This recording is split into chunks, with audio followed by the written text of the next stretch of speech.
Gaza experienced a difficult night after communication blackout and its isolation from the outside world. The occupation army warns civilians that their area has become a war zone.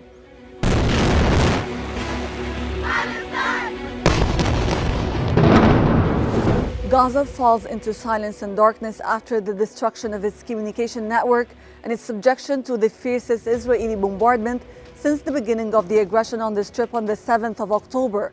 The bombardment resulted in the destruction of all remaining international routes connecting Gaza to the outside world.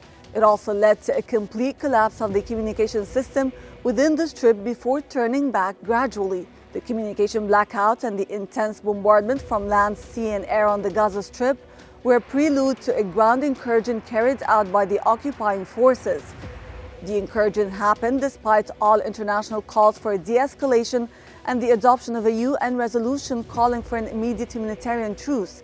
The occupation army spokesperson stated that their forces entered northern Gaza and expanded their operations during the night. But Hamas confirmed that the ground attack has failed after they successfully defended against it and inflicted significant losses on Israeli forces in terms of soldiers and equipment. The reverberation of the Israeli escalation resonated widely at the international level as marches calling for a ceasefire and the prevention of genocide in Gaza continued in many capitals around the world. Meanwhile, the Secretary General of the United Nations affirmed that the unprecedented escalation of bombardment on Gaza must come to an end.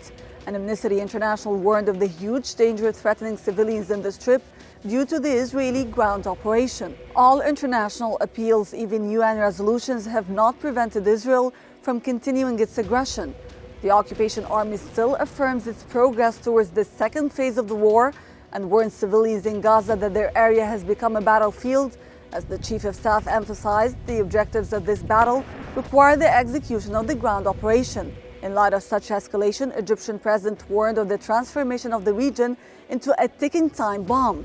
And the Palestinian President has called on the leaders of Arab countries to convene an emergency summit, while the Security Council decided to hold an emergency session to discuss the latest developments.